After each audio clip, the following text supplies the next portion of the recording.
What does it take to build a symphony? It takes a blueprint. 4 movements that will dictate key, tempo, and the arrangement of musical notes that will create harmonies, melodies.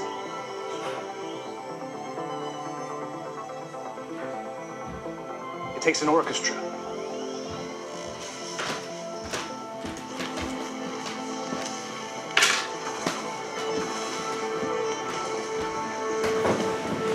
Yes, back. I got 3 salty liquors. It's called Working in perfect unity. Science liquors, To transform notes Road Science liquors, Skilte lakrids, and those sounds into an experience.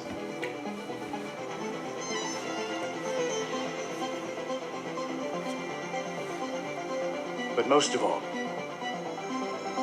it takes emotion. A feeling so powerful that it transcends words. It must be conveyed in another form. Introducing the new 600i from Origin. A symphony in motion. They have just released this ship. Cost $500. Origin 600i. Yes, I need to wait till the video is finished.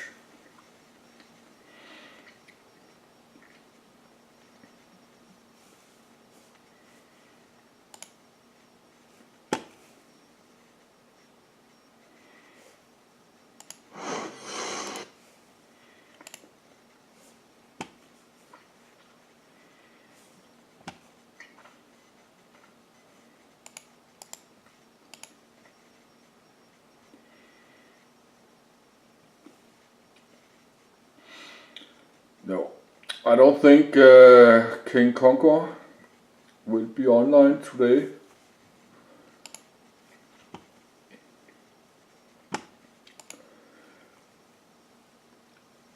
Yes, now I do it again. It's blurry. Yes, it's a military classified.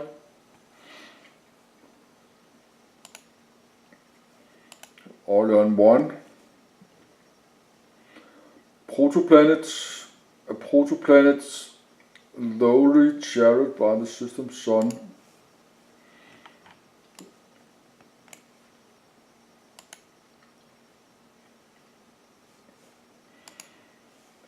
Yes, we had another one. I don't know why the map is so blurry. Smog planets. This smog planet has an atmosphere composed mainly of sulfuric acids. That sounds not nice. Then we have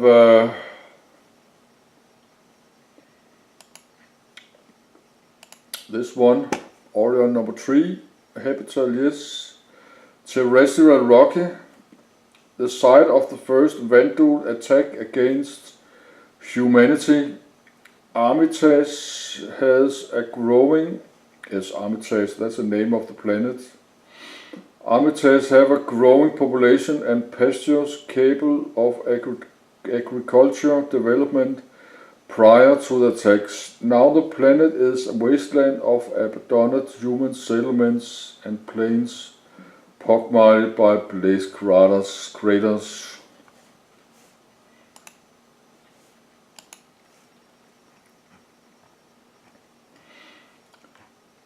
Yes, then we have a large asteroid belts, and we have another one, Abyss, Orion 4 planets, gas giants. A gas giant that have earned the nickname Abyss because it reflects very little light, appearing like a giant planet of coal. Mm-hmm.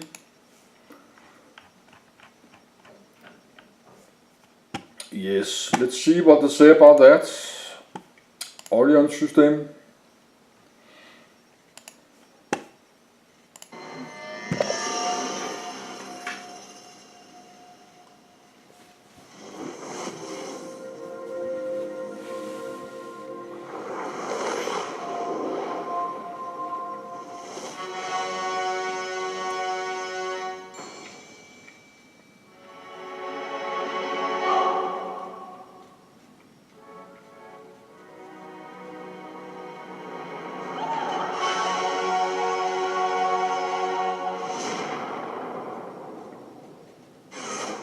Hello everybody, my name is Dave Haddock. I'm the lead writer over here at Cloud Imperium Games, and this is another episode of Lawmaker's Guide to the Galaxy, where we take one of the many systems in the Star Citizen universe and give you not only an overview of the system and its background, but some insight into the process and the choices that were made during its creation. So today, the spotlight's going to be cast on a pretty big one. We're going to talk about the Orion system, which is historically known as the site of first contact with the uber-friendly Vandal. So let's jump right in and open up our trusty star map. We're on Earth. So, all right. So, as you can see, where are we going? We're going to Orion, which is over here on sort of the western side-ish. Now, some of you may be wondering, why is the system blurred and classified when I can see planets and stars and, you know, obviously select things and read information and stuff like that? And that would be an excellent question. The answer to it is that basically the classified status prevents new and current information about the system from being displayed to the public in the fiction of the universe. So for the named sort of Vandal systems, it's important to remember that basically these were part of the UEE for hundreds of years before they were invaded. So there's kind of a wealth of knowledge that people already know about the planets and stuff like that because they lived there for a while. So, but because we have Sherry, Guardian of the Galaxy, on our side, we're going to actually disable some of the things so it's a little easier to see. So hold on 1 second. And pazam! So now it's all gone. As you can see here, basically there are okay, so we'll get kick-started off here with just some of the backstory for it. So Orion was first discovered in 2650 and was originally basically kind of planned to be used as sort of basically a sort of a resource hub. Of the 4 planets that are here, basically only one of them, Armitage, right here, is habitable. So the sort of idea was that the vast plains of it were basically, it was going to be kind of used as like an agricultural, sort of like a food world, until a government initiative called Project Farstar, sort of, that was trying to promote colonization and particularly like distant colonization, just as sort of a look how awesome we are type thing. Decided to put a bunch of money into developing the world, so it basically became like sort of a real breadbasket, which was super cool until 2681, until when the Dell Township was wiped out overnight. So small town got hit, and authorities basically had no idea what was going on. It was a sudden, obviously brutal attack that left everybody dead, except for one person who was unaccounted for. And it wasn't until they managed to find some security footage that revealed who the attackers were. And that's when they sort of figured out who or what they were dealing with. But unfortunately, without any real sense of where the Vandal came from, the military kind of came into the system, secured it, but were just sort of standing around like, they were obviously gone, so they didn't really have much to do. So basically, it wasn't until like almost a month after the attack on Armitage that the clan that had attacked before came back again. And the UEE and the Vandal had their first kind of stand-up fight. And fortunately for us, however, it was a new and really, really small clan. So the UEE was actually able to destroy them. And after that, Orion was pretty quiet for a while, like so much so that it wasn't for about 5 years until the next clan showed up. And although it was a bigger clan, the military was still able to sort of fend them off but we didn't kill them all, but on the plus side, we figured out where the jump point was. And on the downside, we sort of made our presence more known to them. At the time, obviously, they didn't know that the sort of clan structure basically was, the Vandal were sort of not set up as like kind of a traditional culture or civilization with like a central government and stuff like that. All these clans are sort of independent. So the idea was that basically when those first two clans hit, we weren't sort of known to the Vandal by and large because they don't really talk to each other. Clans can actually be at war with each other and stuff like that. So it wasn't until the second clan went back into the jump point that they started to, the more and more Vandals started to realize that there were humans here, which was kind of bad for us. So basically, for the next few decades, attacks were started to happen sporadically and stuff like that. You know, kind of hit and run type stuff. Yes, I'm eating salty licorice. This is why maybe I make a little bit noise, but this is the only one left. I have more, but I'm not eating more.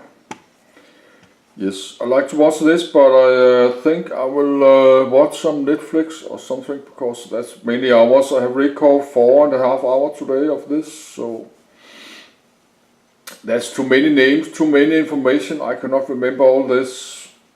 The point where the Masters actually started to believe that the Vandal were basically like a disorganized annoyance, not a real threat. And that lasted until about 2712, when the system was invaded by a kingship, which I'm sure you've seen some of the stuff that we've been putting out. Kingships are sort of the big, massive chief capital ship and sort of the flagship of larger clans and stuff like that. And they are mean. And so basically it just devastated the front line. They were not expecting something of that size and destructive capability. And it was that battle that basically just broke the UE and they just dropped and ran. And since then, so 235 years, the Orion system has basically remained under Vandal control. And just to throw it out here, because it's something I really like, the fourth planet over here is a gas giant nicknamed Abyss, which is one of my favorite names. And aside from that, it was actually inspired by a National Geographic article that had come out about a Jupiter-sized gas giant that the Kepler telescope satellite discovered called TRES-2b. And basically an astronomer from Harvard Smithsonian said, quote, if we could see it up close, it would look like a near black ball of gas with a slight glowing red tinge to it, which just sounds awesome, particularly for a system like this. So hence the name Abyss, this sort of black, you know, almost void-like gas giant perched on the edge of the system was a super fun kind of detail to throw into an already kind of ominous and intimidating system. So aside from those two planets, Armitage over here, which is Orion 3, and Abyss over here on the edge, you have Orion 1, which is just a small kind of planet that's been charred by the red dwarf at the center, and then Orion 2, which I believe is a smog planet? Yeah, smog. So that's pretty much it. But, okay, so to jump from sort of the in-fiction, you know, lore background to it to some more meta background stuff, Orion actually was one of the earliest systems actually we had in the game. It was first mentioned in the 2681 time capsule, which was the Vandal reveal. And we released the first system unlock for it at 3.5 million. And reviewing it for the section revealed that we actually need to revise that right up to bring it into current lore, which I need to make a note to do. So needless to say, it's been around for a really long time. Sort of the appeal for this system, for me at least, was having a system that was sort of this war-torn, shattered remnant of human civilization. And that obviously was no more apparent than in the, we don't see it. Oh, that's right, because it's classified. In Port Conrad, which is the sort of prime landing zone on Armitage. And part of the plan, just to give some background knowledge, when coming up with these landing zones, particularly in the days when we were coming up with this one, because at the time, the Star Citizen universe was considerably smaller. It was actually, I think it was 40 some odd systems as opposed to the current 100 or so. But with all of them, you want to make sure that each one has a very distinct atmosphere and character to make it stand out. So there's something kind of unique and interesting and like a flavor to it that you can't quite get anywhere else.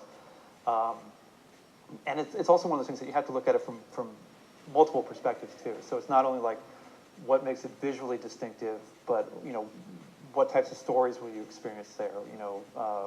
Missions, what type of characters you'll interact with. Like these are the types of things that can help give it that little bit of flavor to make it feel like it's sort of its own place.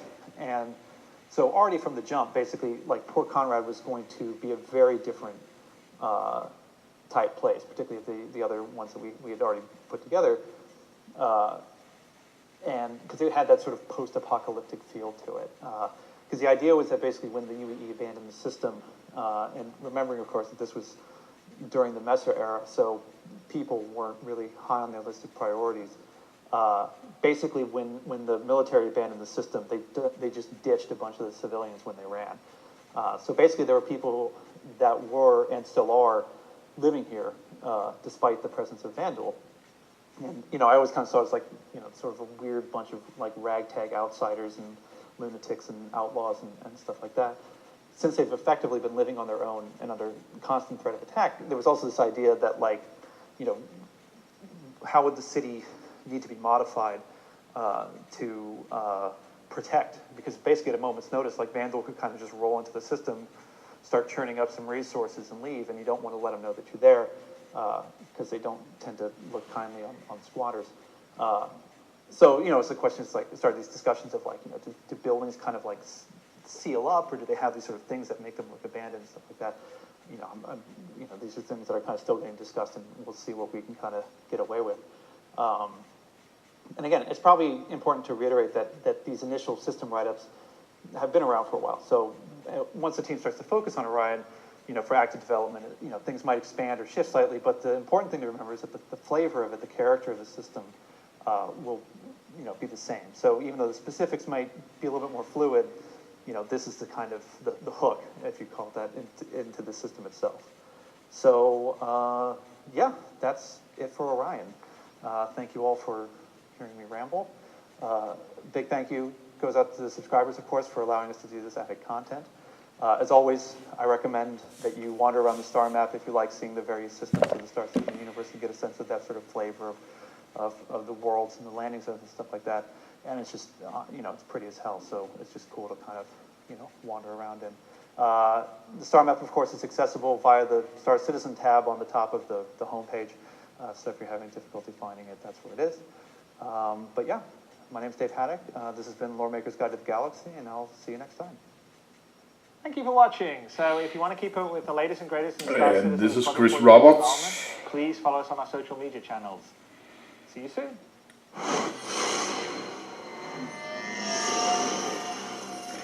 But I record 4.5 hours about this star map, so I start to get tired. It's 9:30. It's Helio.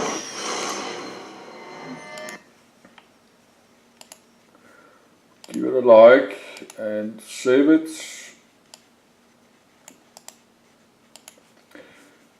And do a search.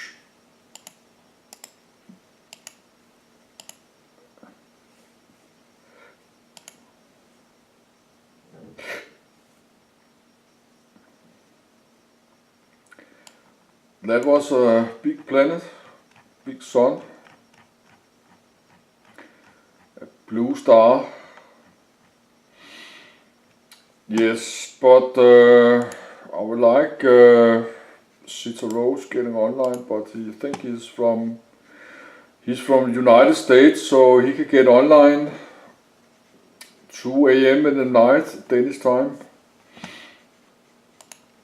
Yes, but I had to look a little bit my upload to YouTube, so short commercial break.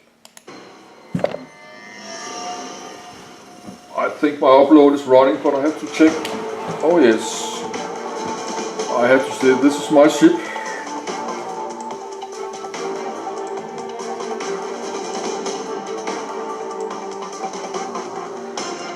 I have this ship, Aurora MR.